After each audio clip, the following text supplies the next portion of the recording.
sama-sama membaca dari Efesus pasal yang kedua.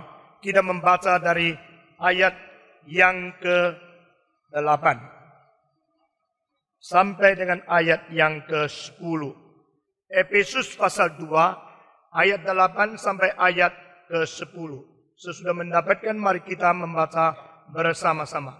Efesus pasal 2, 8 sampai 10. 1, 2, 3. Sebab karena kasih karunia, kamu diselamatkan oleh iman. Itu bukan hasil usahamu, tetapi pemberian Allah. Itu bukan hasil pekerjaanmu. Jangan ada orang yang membanggakan diri. Karena kita ini buatan Allah, diciptakan dalam Kristus Yesus untuk melakukan pekerjaan yang baik, yang dipersiapkan Allah sebelumnya. Ia mau supaya kita hidup di dalamnya. Mari kita berdoa.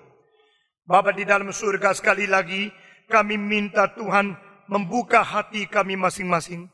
Setelah kami membuka firman-Mu, kiranya cahaya yang tersimpan di dalam firman mencerahkan hati kami masing-masing, memberikan petunjuk dan jalan yang baru, sehingga kami boleh makin mengerti, makin jelas, makin teguh iman kami sesuai firman-Mu yang hidup dan yang menghidupkan. Dengar doa kami dan beri kasihan kepada hamba-Mu, sehingga dia tidak di dalam menjelaskan firman Tuhan tidak mengalami kesalahan. Tuhan, Engkau memimpin kami, berkati kami.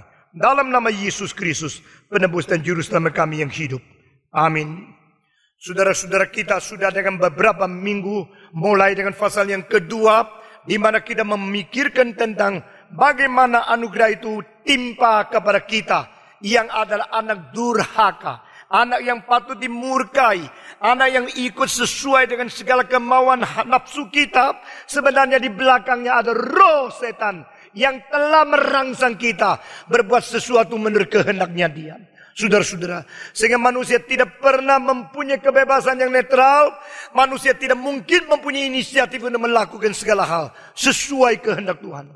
Namun demikian anugerah Tuhan itu tiba kepada kita. Dan dia sudah mengirim Kristus mati di atas kayu salib, membangkitkan kita, mendudukkan kita di dalam surga. Saudara-saudara, kita sekarang karena pengalaman sudah didudukkan di dalam surga, sekarang kita sedang mempunyai status berlainan dengan orang dunia. Jika orang dunia akan hanyut sesuai dengan arus dunia ini, kita tidak. Karena kita melebihi tinggi daripada arus yang menghanyutkan.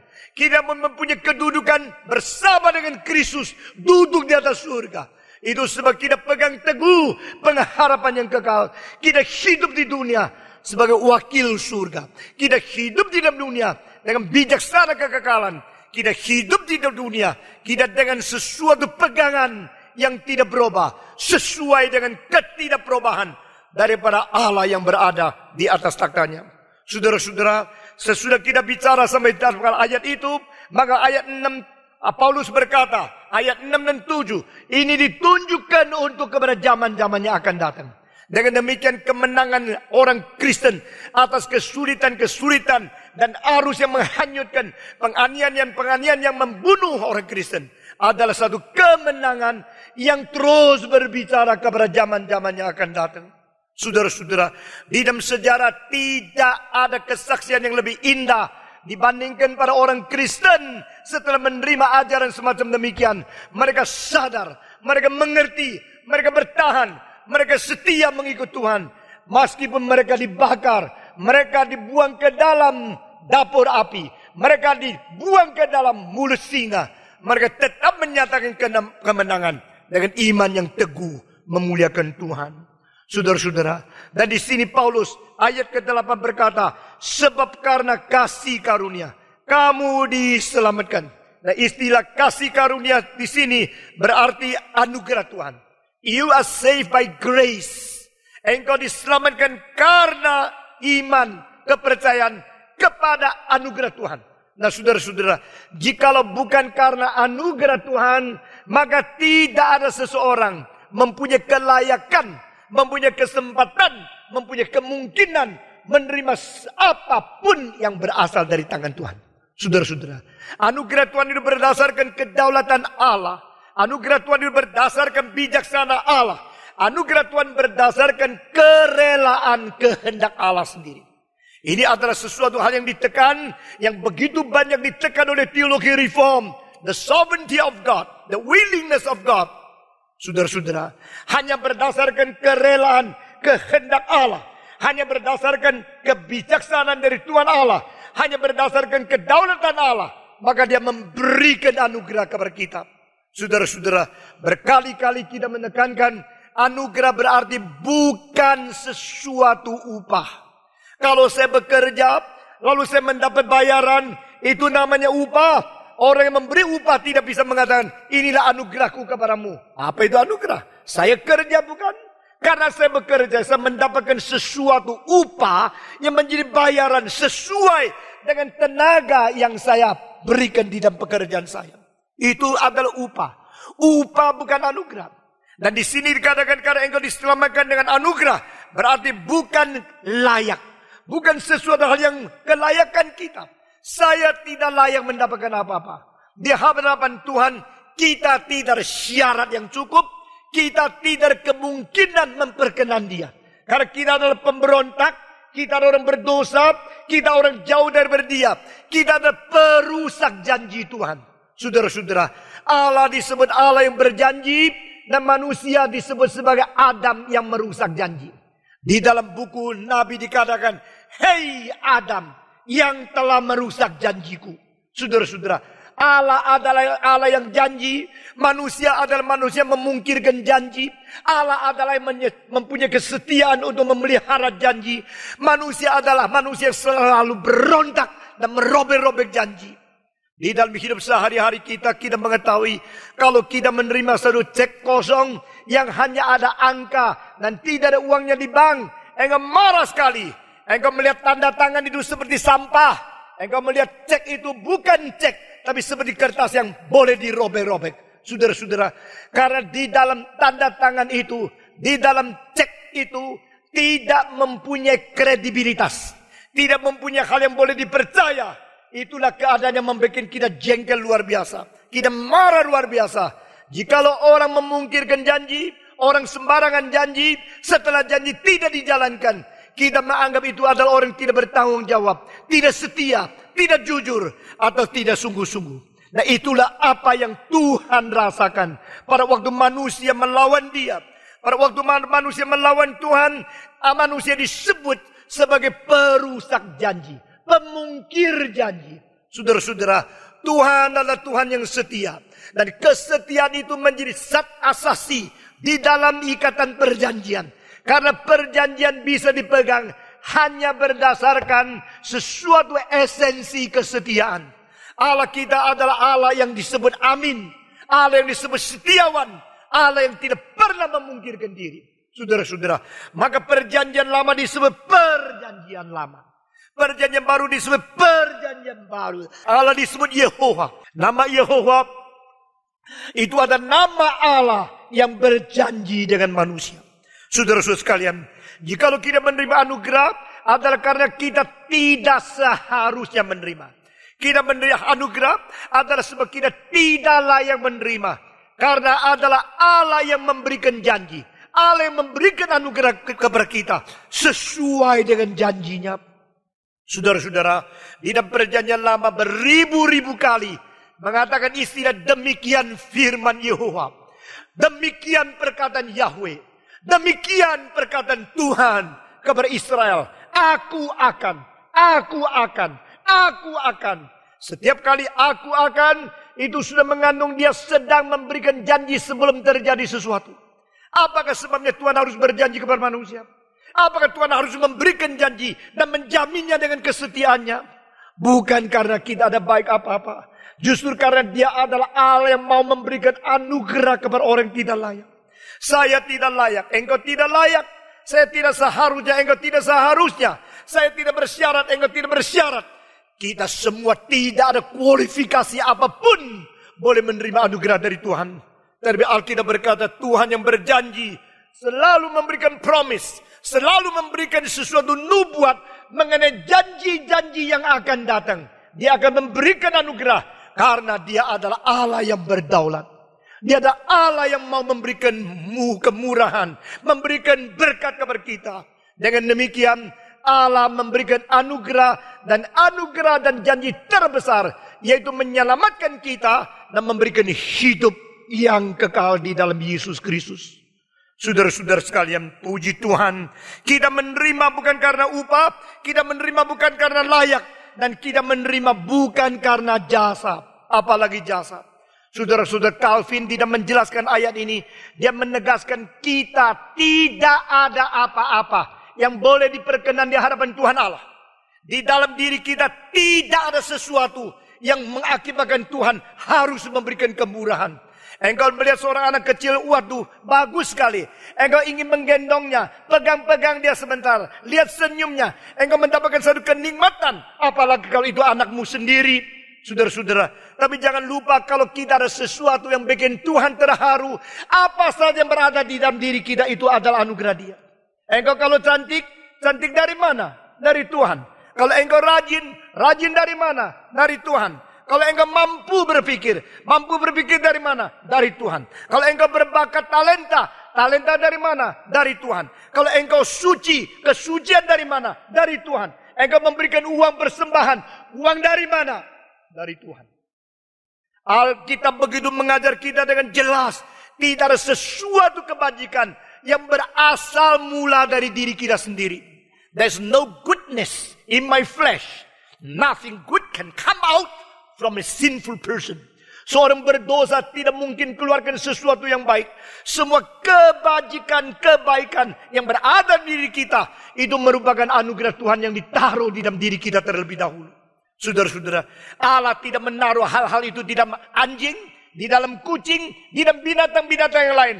Maka tidak ada anjing kucing yang mungkin beriman, beribadah, berkesucian, atau mempunyai hidup moral, atau konsep yang mulia itu. Tidak ada. Allah tidak memberikan kepada mereka. Kalau Allah memberikan itu ke dalam diri kita, berarti sesuatu yang sudah ditanam, itu menjadi fondasi kita mungkin membawanya untuk diperkenan oleh Tuhan. Dan itu tidak seharusnya menjadi kebanggaan kita. Saudara-saudara, pada waktu saya makin lama makin sadar akan doktrin seperti itu, mengakibatkan saya makin lama makin gentar, makin rendah hati dan makin takut. Jikalau saya bisa kerja ini, bisa kerja itu, bukan jasaku. Itu adalah anugerah Tuhan yang besok-besok akan Dia menghitung segala kewajiban yang saya jalankan. Harus saya mempertanggungjawabkan kembali kepada Tuhan pada waktu saya bertemu dengan Dia di hadapan tatangnya. Saudara-saudara, jikalau Tuhan sudah memberikan talenta dan kita kembali kepada Dia, Dia akan melihat talenta itu kau sudah perbuat, kau sudah menjalankan, kau sudah setia melakukan atau tidak. Justru bukan sesuatu yang harus kita bangga. Justru terbalik, adalah sesuatu yang kita bertanggung jawab kepada Tuhan. Itu sebab orang yang mempunyai talenta lebih banyak harus lebih gentar dibanding mereka yang mempunyai talenta lebih sedikit. Orang yang mempunyai bakat karunia lebih banyak harus lebih hati-hati dibandingkan dengan mereka yang karunia dan bakat lebih sedikit.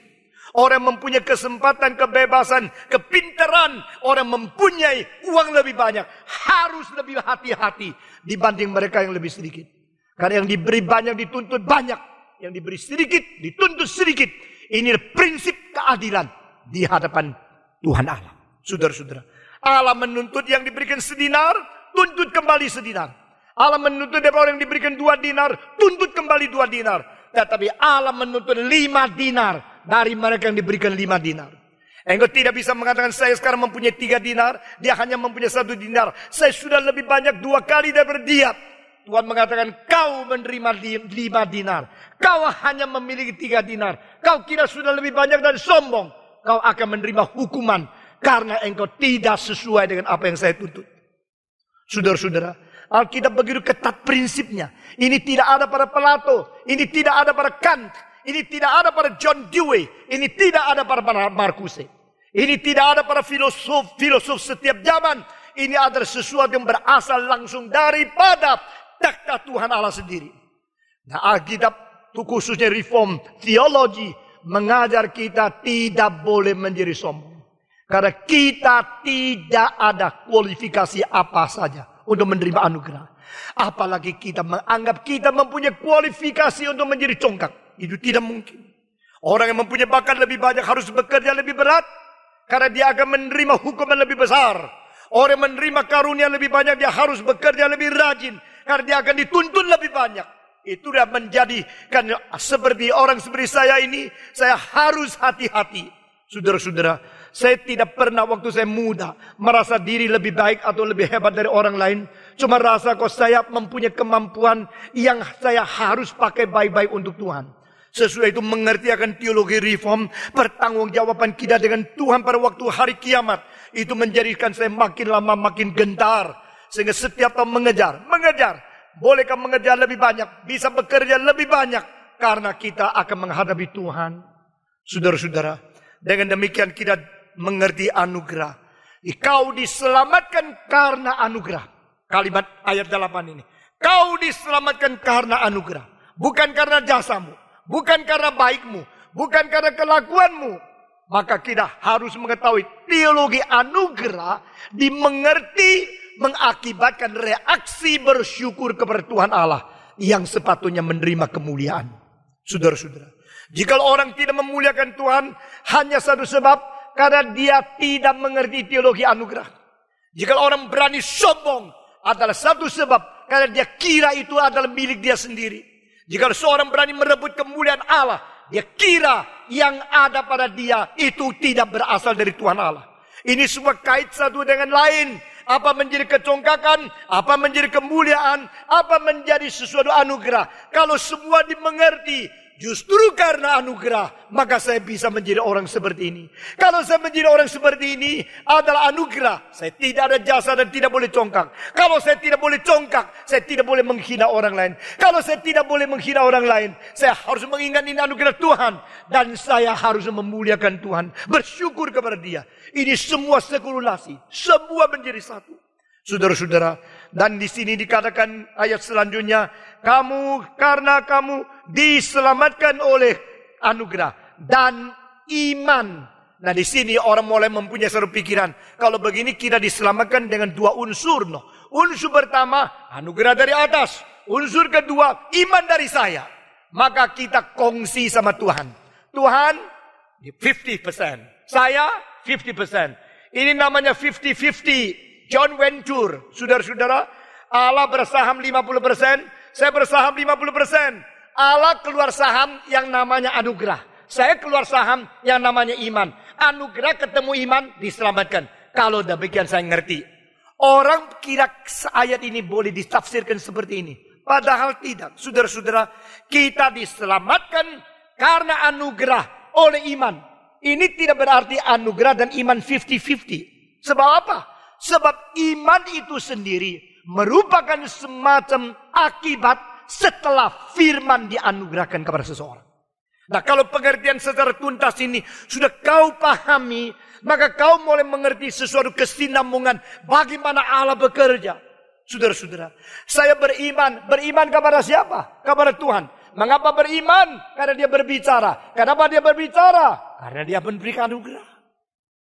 Saya beriman kepada Tuhan. Iman itu apa? Reaksi. Reaksi kepada apa? Reaksi kepada firman dan janji yang diberikan. Waktu saya bereaksi, reaksi ini adalah sesuatu hal akibat setelah saya dengar firman.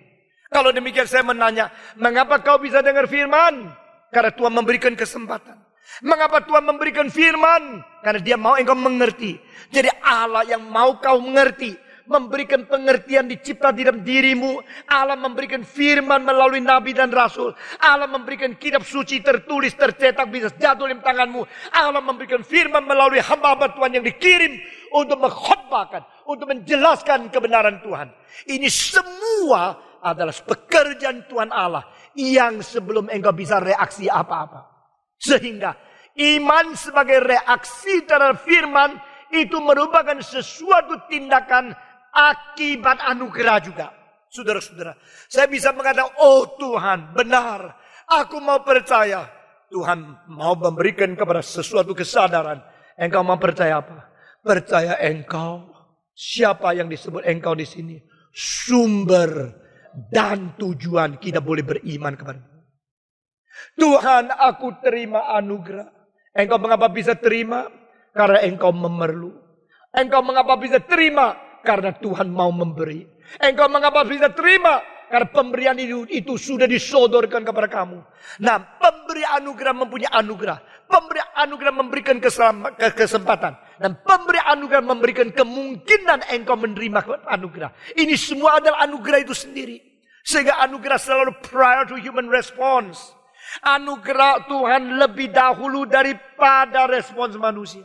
Bukan karena saya cinta Tuhan, akhirnya Tuhan paisengki sama saya. Terpaksa cinta saya juga.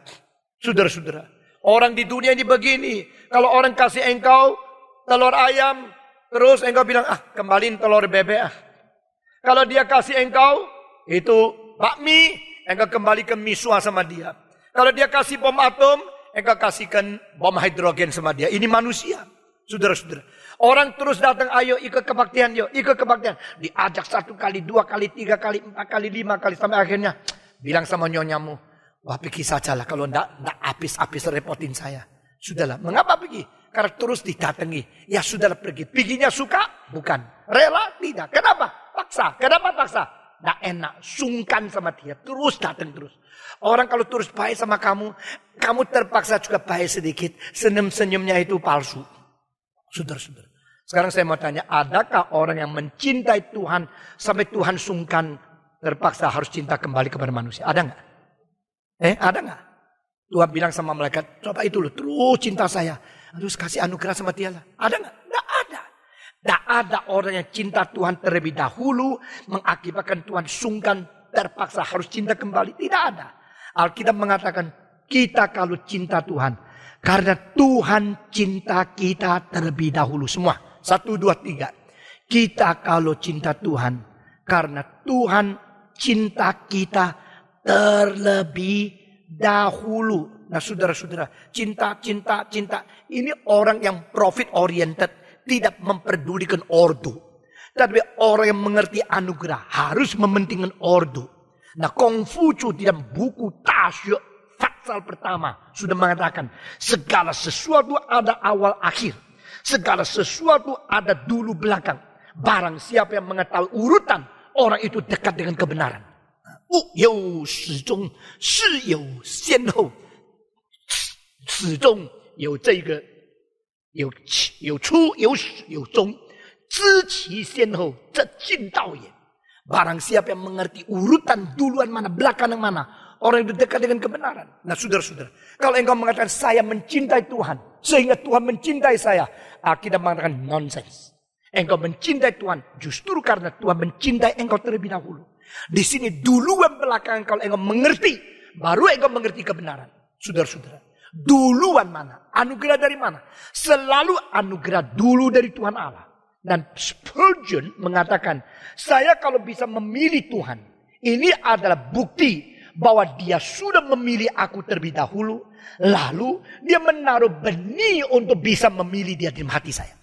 Nah di sini Spurgeon menjelaskan jelas sekali. Dia mempunyai konsep yang begitu tepat, begitu murni. Jikalau aku bisa memilih Tuhan, justru ini bukan karena aku hebat. Justru ini adalah membuktikan Allah sudah memilih aku terlebih dahulu. Sesudah itu dia menaruh benih di dalam hati saya yang akibatkan saya bisa memilih dia. Nah saudara-saudara, Allah yang senantiasa inisiatif adalah Allah yang lebih dahulu mengasihi kita. Allah yang mendahulu memberikan anugerah kepada kita. Allah yang mewahyukan kebenaran untuk memperkenalkan diri kepada kita.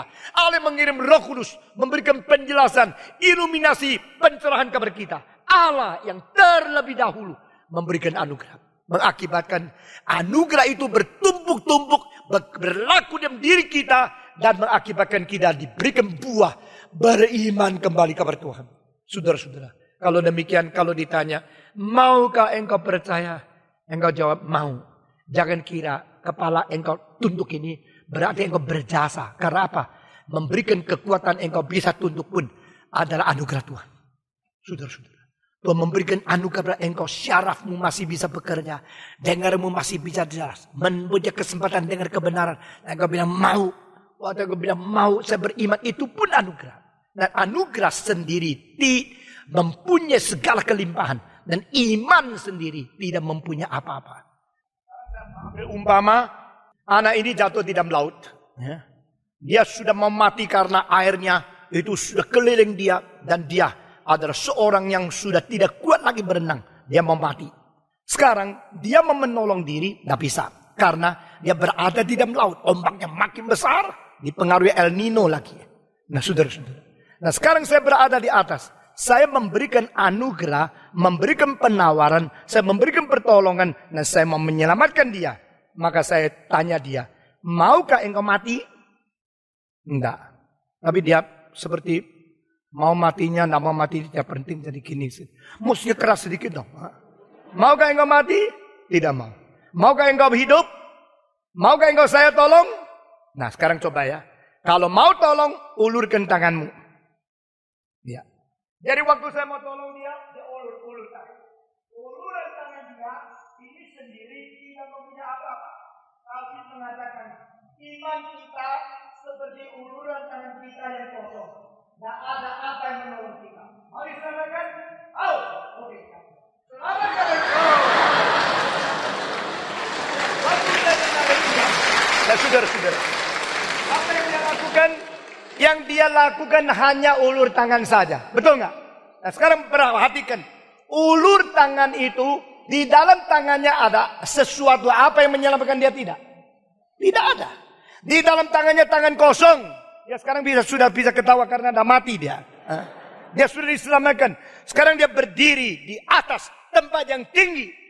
Sekarang berada di tempat yang safe. Yang selamat. Karena apa? Karena anugerah datang kepada dia. Dan anugerah itu di dalam tangan Tuhan. Lain dengan tangan dia yang beriman mau menerima. Tangan dia berada di atas dasar kebinasaan. Tangan dari Tuhan ada berdasar di dalam satu pangkuan. Sesuatu dasar yang kuat, yang kekal, yang tidak berubah. Yang menjadi satu pengharapan manusia. Saudara-saudara. Sekarang kalau mengatakan orang diselamatkan karena anugerah. Dan oleh iman. Itu menjadi 50-50. Sama-sama berjasa. Itu omong kosong. Karena apa? Yang 50 di atas ini sebenarnya bukan 50. Itu 100. Yang di bawah ini kosong. Engkau bilang tangan Tuhan juga kosong. Waktu tangan Tuhan menarik saya. Menyelamatkan saya. Tangan saya kosong. Tangan Tuhan juga kosong. Tidak bisa. Karena apa? Kelihatan sama-sama kosong. Tapi kedudukan berbeda. Mengerti? Karena di situ ada tangan yang menentukan mati hidupnya dia. Tangan dia ulur sampai 10 meter tetap mati. Cuma tenggelamnya agak lama karena panjang tangannya. Begitu aja. Terima kasih. Nah saudara-saudara. Maka saya dengan begitu teliti menjelaskan ayat ini. Apa artinya diselamatkan oleh anugerah dan oleh iman.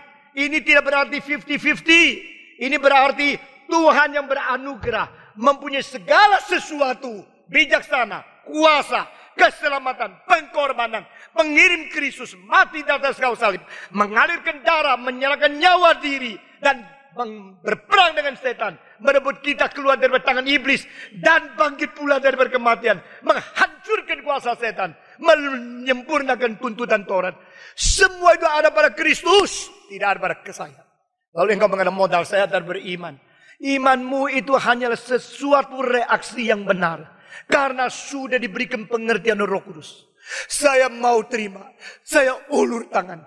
Uluran tangan ini hanya menjadi sesuatu reaksi akibat pekerjaan Tuhan yang benar. Tidak ada jasa. Kalau ayat 6 sudah mengerti, ayat 8 sudah mengerti, maka ayat 9 saudara langsung mengerti sendiri. Mari kita membaca lagi. Saudara-saudara. Pasal 2 ayat ke-8. Sebab karena kasih karunia kamu diselamatkan oleh iman. Semua membaca. Itu bukan hasil usahamu. Tetapi pemberian Allah. Sekali lagi. Itu bukan hasil usahamu. Tetapi pemberian Allah. Ke-9. Itu bukan hasil pekerjaanmu. Jangan ada orang yang memegalkan diri. Nah di sini kita tidak menerima Armenianisme. Karena orang-orang Armenianisme, mereka kira kita diselamatkan oleh anugerah, tetapi kita waktu beriman, itu kita berjasa. Itu menentukan kita diselamatkan atau tidak. Saudara-saudara, iman tanpa anugerah tidak bisa diselamatkan.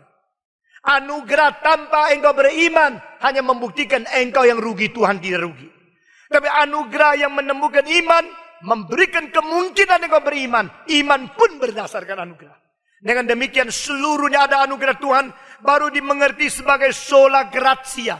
All the grace of God. Only the grace of God. Sola gratia berarti di dalamnya tidak ada jasa saya. Di dalamnya tidak ada kemampuan saya. Di dalamnya tidak ada sesuatu sumbangsi saya. Di dalamnya tidak ada saham saya. Yang ada Tuhan. Tuhan kalau memberikan saham kepada saya, saham kosong yang tidak pakai modal. Ini banyak pembesar-pembesar, jenderal-jenderal mempunyai saham kosong. Tidak keluar uang, keluar nama, lalu mendapatkan laba, membagikan profit. Nah saudara-saudara, Tuhan kalau memberikan kepada kita profit, bukan karena kita berjasa, kita jenderal, dia perlu kongsi sama kita. Justru tidak. Justru dia mengasihani kita. Kita ada orang berdosa harus binasa. Tapi Tuhan masih mau mengasihani kita. Dan dia mengatakan, aku mengakibatkan kau boleh beriman. Dan itu pun anugerah. Maka Paulus ini dengan jelas sekali dia mengatakan bahwa engkau diselamatkan karena iman. Karena anugerah dan oleh iman. Tetapi itu, ini istilah itu ini apa? Istilah itu di sini adalah keselamatankah? Atau istilah itu berarti anugerahkah? Atau istilah itu berarti imankah? Saya percaya ini seluruhnya membicarakan tentang anugerah yang mengakibatkan kita diselamatkan. Anugerah yang merangsang kita beriman. Anugerah yang membawa kita kembali normalisasi kehendak kita yang boleh mengatakan iya kepada Tuhan. The normalization of our distorted and depraved will. Kehendak kita yang sudah rusak, yang sudah distorsi, yang sudah tidak mungkin mempunyai reaksi yang baik dikembalikan oleh Tuhan. Kita mengatakan, iya Tuhan, mau Tuhan. Saudara-saudara, itu merupakan pekerjaan dari Tuhan sendiri.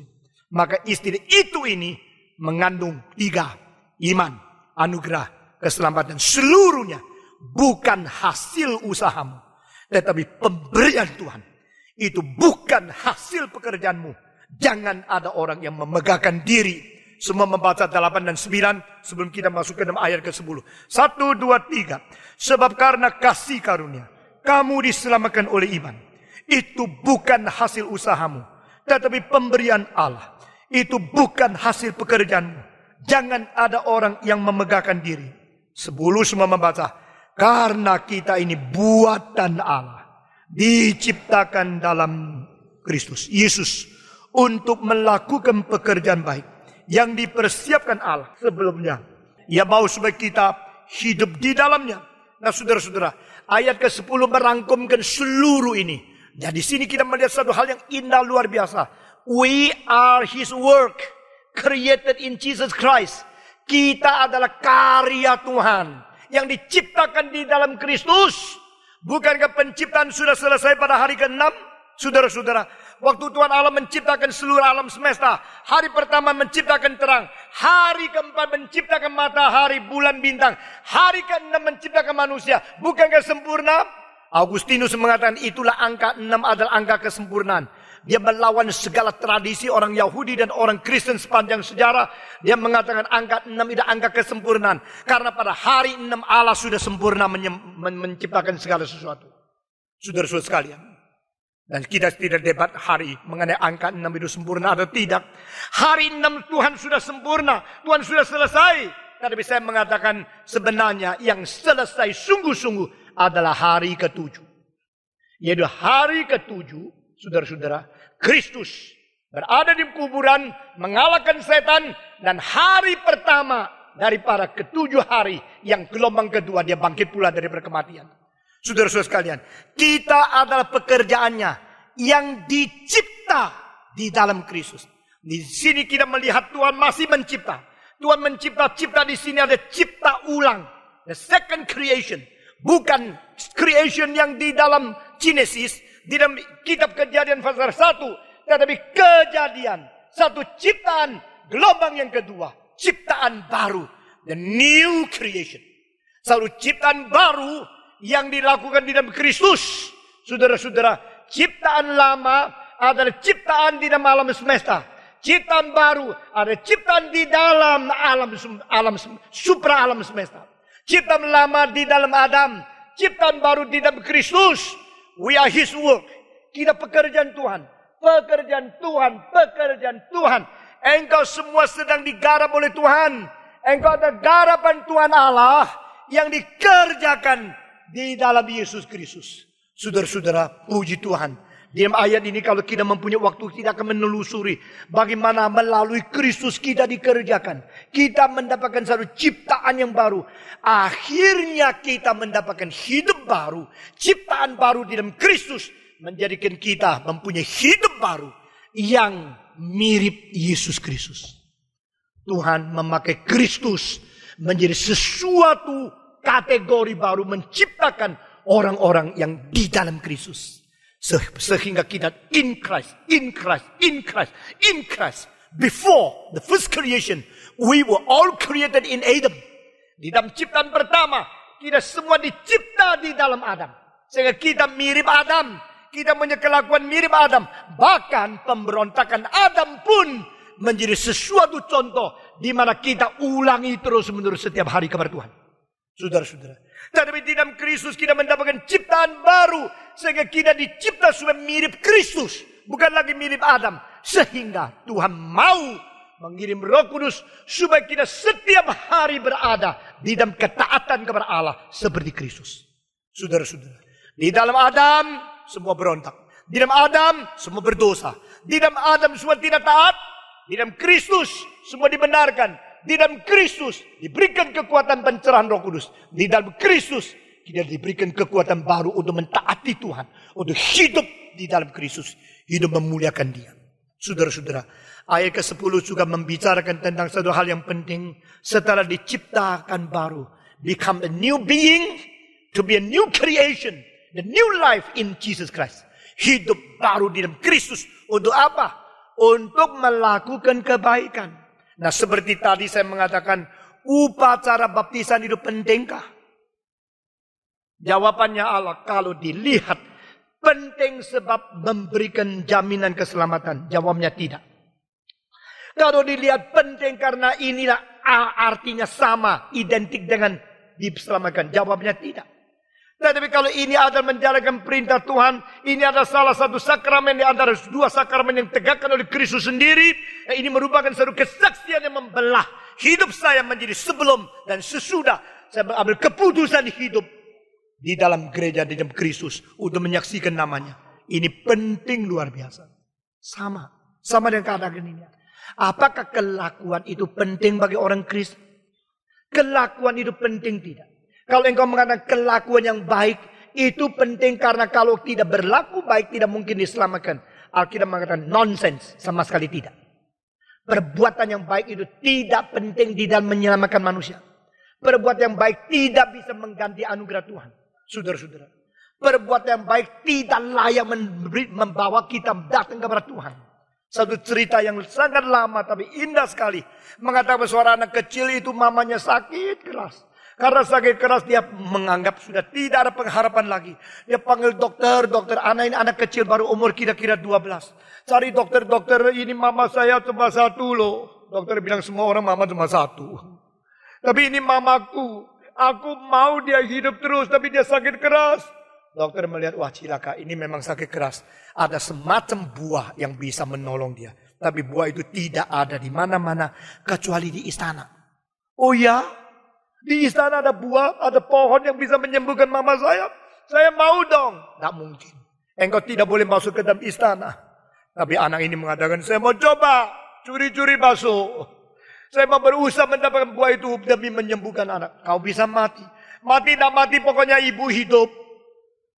Dokter itu tidak bisa apa-apa. Ya terserah. Dokter pergi. Anak terus lihat. Itu kota yang ada istana, kota apa sih? Lalu jalan apa sih? Dia tanya orang. Oh ini anak kampung. Kota itu jauh sekali. Kau pergi situ jauh, sulit. Pokoknya saya mau pergi. Akhirnya dia pergi betul. Pergi. Sampai di kota besar ditanya orang istana di mana. Rumah yang paling besar itu istana. Dia sampai di istana di depan. Terus dia, dalamnya ada pohon-pohon. Ada buah-buah yang bentuknya seperti apa yang dikatakan oleh dokter itu. Maka dia terus kepingin, tapi serdadu yang jaga istana, tombaknya, pesungnya, mukanya, matanya sudah menakutkan. Anak yang kecil itu mengatakan, bagaimana saya bisa masuk ya? Satu hari dia lihat seorang anak kira-kira juga umur 12 keluar dari istana. Dan tidak dilarang oleh itu serdadu. Anak itu keluar. Tapi kayaknya seperti orang hebat begitu ya. Terus dia tunggu di situ. Anak itu keluar ditanya, siapa namamu? Siapa namamu?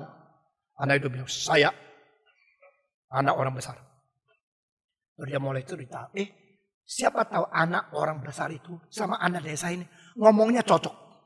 Sudah ngomong cocok-cocok terus. Apa lu di sini? Mana kampungmu? Saya tadi dapat jawab. Ada satu persoalan sulit sekali. Bisa kayak enggak tolong saya? Tolong apa? Mama saya sakit keras dan dokter bilang tidak ada obat. Dia mesti mati. Hah? Mesti mati. Kalau mati, engkau cari mama lagi. Tidak bisa. Saya cuma cinta ini. Ini mamaku yang sungguh-sungguh. Dan saya ingin dia sembuh. Tetapi ada satu kesulitan. Yaitu katanya cuma pohon ini yang di belakang itu. Di taman itu. Buahnya bisa menyembuhkan. Kalau gini gampang. Saya tolong. Sama saya masuk. Ya, tidak bisa itu serdadu jahat itu. Coba lihat matanya, pisau tombaknya. Tidak usah takut. Saya anak orang besar, ikut saya. Dia masuk.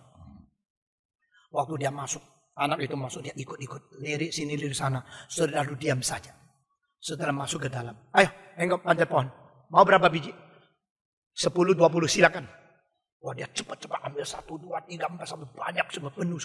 Sekarang, engkau boleh pulang. Kasih tahu saya kalau mamamu sembuh atau tidak. Kalau perubahannya lagi datang, cari ini nama saya. Anak ini heran sekali. Ini siapa ya? Lu siapa sih kok hebat ya? Serdadu tidak berani sama kamu. Saya anak putra mahkota. Engkau anak putra mahkota. Pantasan. Kalau begini saya berterima kasih sekali. Bisa ketemu sama engkau. Terus dia keluarin uang dari kampung yang sudah lecek-lecek. Nah saudara-saudara. Kalau di Jakarta uangnya masih lumayan ya. Sudah agak tua dikirim ke Semarang, dikirim ke Boyolali, kirim lagi ke itu Ujung Kulon, kirim lagi ke Pacitan, ke itu kampung-kampung itu. Waktu kertasnya kotor sekali. Dia keluarkan uang, mungkin uang sekarang ini, mungkin 500 rupiah 2 biji yang lecek-lecek. Ini untuk ucapan terima kasih, saya kasih 1000 ya boleh dapat buah ini. Anak putra mahkota melihat uang itu. Lu kira gua perlu uang gini? Masuk kembali kalau nanti saya tempelin kamu. Ya coba masukin kembali. Jangan kira uangmu yang kotor ini bisa mendatangkan buah. You bisa mendapatkan buah hanya karena aku dengar cerita dan aku kasihan kepada mamamu. Ngerti enggak? Ngerti. Uangnya dikembalikan. Dia bawa. Waktu dia pulang, dia nyanyi Sola Grazia. Sola Grazia. Bukan karena uangku, bukan karena bayarku, bukan karena baikku, bukan karena kemungkinanku, karena anugerah. Anugerah Tuhan. Anugerah dari dia yang anak putra mahkota. Saudara-saudara, cerita yang pendek tapi indah sekali. Yang menyelamatkan kita bukan karena jasa kita, tetapi apa? Anugerah. Anugerah dari mana? Kenapa saya boleh menerima anugerah? Karena anak putra mahkota. Siapa dia? Siapa dia? Yesus Kristus. Di dalam istana yang kekal. Di dalam rencana Allah yang selama-lamanya itu. Ada pengobatan untuk dosa saya. Ada keselamatan untuk menebus saya. Tetapi tidak ada orang yang bisa memberikan kepada saya. Kecuali melalui siapa? Melalui anak putra mahkota. Yesus Kristus anak tunggal Allah. Memberikan keselamatan bagi kita. Kalau demikian. Saya sekarang mempunyai uang 1000. Yang tadinya mau bayar tidak mau diterima. Bagaimana? Tuhan berkata. Engkau pulang di tengah jalan. Kalau ada orang miskin perlu uang. Kasihkan dia itu. Karena engkau sudah tidak usah bayar uang. Menerima keselamatan. Sekarang berilah uang itu menolong orang miskin. Saudara mengerti maksud saya? Lalu dia pulang. Dia mengatakan. Oh saya mendapatkan hal yang lebih daripada uang boleh beli. Maka uang ini saya bantu orang miskin. Itu ayat 10 artinya. Perbuatan yang baik itu penting tidak? Penting setelah diselamatkan. Bukan penting sebelum diselamatkan. Sebelum diselamatkan. Perbuatan kita yang terbaik pun tidak mungkin mengganti pengampunan dosa dari Tuhan Allah. Tetapi setelah diselamatkan, berbuatlah baik untuk memuliakan nama Tuhan. Jangan lagi berbuat jelek untuk mempermalukan nama Tuhan. Jadi orang-orang Armenian, mereka menganggap perbuatan baik itu digabungkan dalam iman. Menjadi salah satu sebab kita menerima anugerah keselamatan dari Tuhan. Reform teologi mengatakan tidak. Dan kita kembali ke Alkitab. Apa yang diajarkan Alkitab benar. Perbuatan baik tidak bisa menyelamatkan kita. Perbuatan baik kita tidak bisa mengganti anugerah keselamatan. Tetapi perbuatan baik adalah sesuatu pengaliran bukti. Kita sudah diselamatkan. Kita harus menjadi saksi Tuhan di dalam dunia. Saudara-saudara, perbuatan baik yang apakah? Satu kali saya tanya seorang pendeta, berbuat baik semua yang saya harus kerjakan. Segala perbuat baik yang ada kesempatan saya kerjakan. Dia bilang tidak. Berbuat baik kalau engkau semua kerjakan. Engkau sampai mati belum selesai kerjakan. Akhirnya berbuat baik semua dikerjakan. Belum kerja pekerjaan yang Tuhan sediakan. Jadi dia mengatakan, berbuat baik yang disediakan Tuhan bagimu. Itu yang kau kerjakan. Bukan berarti kita menganggap lain tidak baik. Semua baik. Tapi prioritas harus kita pentingkan. Nah saudara-saudara, poin ini saya akan menjadi bagian terakhir khotbah ini. Ini penting sekali. To be prepared by God for us to do those good works. Pekerjaan baik yang disediakan Tuhan. Saudara-saudara, kita mempunyai perpuluhan. Kita mempunyai kemampuan. Lalu kita harus berbuat, memberikan pertolongan kepada apa. Waktu kita mendengarkan kesulitan di India, kita kirim uang semua ke situ. Uang sudah selesai, cilaka. Kita mau mendirikan sekolah teologi reform. Membantu orang menjadi hamba Tuhan. Uangnya sudah kesedot situ semua. Kita mendengar lagi ada kebutuhan di Kalimantan. Ada di Irian Jaya. Ada di sini sana. Kita memberikan semua. Sudah semua berikan cilaka. Kita mau menginjili orang. Perlu traktat. Uang sudah habis. Nah ini berarti pemakaian uang melakukan perbuatan baik. Memilih apa yang harus dilakukan. Itu perlu satu bijaksana yang menyeluruh. Sehingga bisa memberikan proporsi yang penting di dalam membagi-bagikan. Nah ini ayat ke-10. Dikatakan di sini. Karena kita ini buatan Allah. Diciptakan dalam Kristus Yesus. Untuk melakukan perbuatan yang baik. Yang dipersiapkan Allah. Semua 1, 2, 3. Yang dipersiapkan Allah sebelumnya. Berarti ada rencana Tuhan untuk kita berbuat baik. Di dalam memberikan waktu, memberikan uang, memberikan bantuan, memberikan jasa, pikiran dan sebagainya. Itu ada perbuatan-perbuatan yang harus diatur. Dan sebelum kau atur, sudah disiapkan oleh Tuhan sebelumnya. Berarti apa? Tuhan ada rencana bagi kita untuk mengerjakan apa yang harus kita kerjakan. Apa yang harus sekunder, apa yang primer, apa yang penting, apa yang tidak penting. Selain dulu belakang kita mengetahui akan ordonya. Penting tidak pentingnya. Harus kita mempunyai penilaian. Saudara-saudara. Saya kadang-kadang melihat di dalam kekristenan ada ketidakseimbangannya menakutkan. Sudah dulu begitu banyak orang teriak Tiongkok penting, Tiongkok penting. Banyak uang ngalir ke Tiongkok. Padahal diperiksa tidak ke Tiongkok. Itu dipakai di kantor-kantor yang gembar-gembor kirim orang ke sini sana cari uang untuk menolong Tiongkok. Tapi uangnya tidak dikirim ke Tiongkok. 81% yang dipakai di kantor untuk gembar-gembor pentingnya Tiongkok. Tetapi uang yang dikirim itu akhirnya tidak sampai di Tiongkok. Cuma 12% yang betul-betul di Tiongkok. Yang lain dipersiapkan untuk bahan-bahan mau dibawa ke Tiongkok. Tapi belum dibawa. Akhirnya diperiksa buku-buku yang dibawa oleh satu organisasi yang saya tidak sebut nama sekarang. Ditumpuk 3 juta kitab suci tidak dibagikan di kota Swatau. Tempat gelap-gelap. Karena apa? Karena tidak bisa terbuka. Smager. Yaitu dengan menyuap. Mereka harus membawanya secara gelap-gelap. Sampai di satu saudara taruh di situ, taruh di situ. Saudara itu tidak membaginya karena dia takut. Akhirnya kitab suci yang dicetak, diberikan uang banyak. Semua ditumpuk di situ dan tidak dibagikan. Saudara-saudara. Pada waktu kali ini orang melihat, wah penting sekali kita membantu akan Irian Jaya. Saudara tahu sudah banyak beras, banyak makanan ditumpuk supermi bertonton di Jayapura tidak bisa dibawa ke dalam. Bawa ke dalam pun tidak berguna. Apa sebab? Karena di dalam mereka tidak biasa makan beras, tidak mau makan beras. Tidak mau makan itu apa itu supermi. Tidak mau makan akan nasi atau bubur. Mereka maunya cuma sagu atau makanan yang di situ. Sehingga bijaksana mengatur uang, membuat perbuatan baik, apa dulu, apa belakang, berapa persentase, itu penting sekali. Kita selalu terharu, sudah terharu langsung kita serahkan semua. Ini karena cinta kasih kita yang luar biasa. Di Australia ada seorang pendeta, anaknya begitu penuh dengan cinta kasih. Dan uangnya dipakai untuk membantu banyak. Akhirnya baru yang dibantu semua adalah orang-orang ajarannya bidat. Dan semua mempunyai ajaran-ajaran yang melawan Alkitab. Setelah dia sadar, dia baru tahu teguran papanya dulu benar. Dulu dia kira papa kurang cinta kasih. Saya saja mempunyai cinta kasih untuk menolong ini dan menolong itu. Saudara-saudara, di sini dikatakan, berbuat baik yang disiapkan Allah sebelumnya. Maka perlu bijaksana, membantu, menolong, memberi, urutan penting, gak penting, kemana. Kiranya Tuhan memberkati kita masing-masing. Sampai di sini dulu, kita berdoa.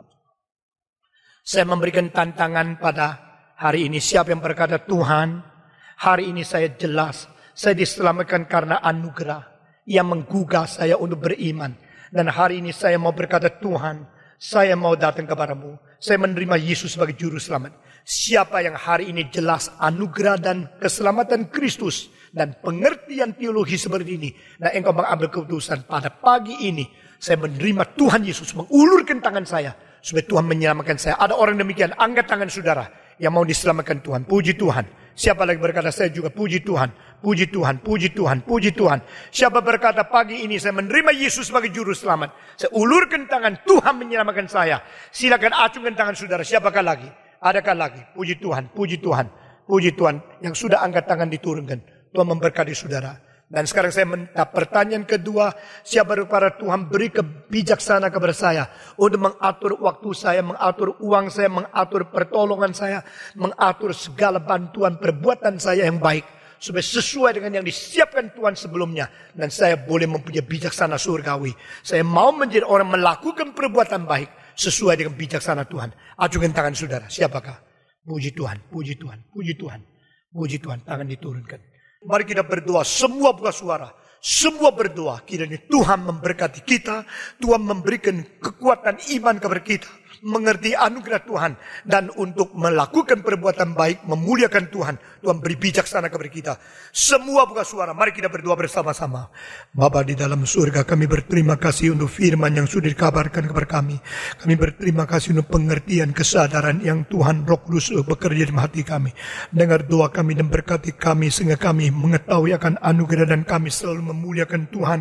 Dan kami tidak membanggakan diri, tidak menyombongkan diri, tidak menganggap diri berlayak dan mempunyai jasa. Karena memang diri kami tidak mempunyai jasa apa-apa ya Tuhan. Dengar doa kami dan terimalah kami untuk menjadi orang Kristen yang sungguh-sungguh taat kepada Tuhan. Dan menjalankan kebajikan dan melakukan perbuatan yang baik sesuai dengan pimpinan Tuhan. Oh Tuhan, kami berdoa kiranya Engkau sendiri bekerja di tengah kami. Engkau tidak meninggalkan kami. Dengar doa kami yang kami panjatkan dalam nama Yesus Kristus, penebus dan juru selamat kami yang hidup. Amin.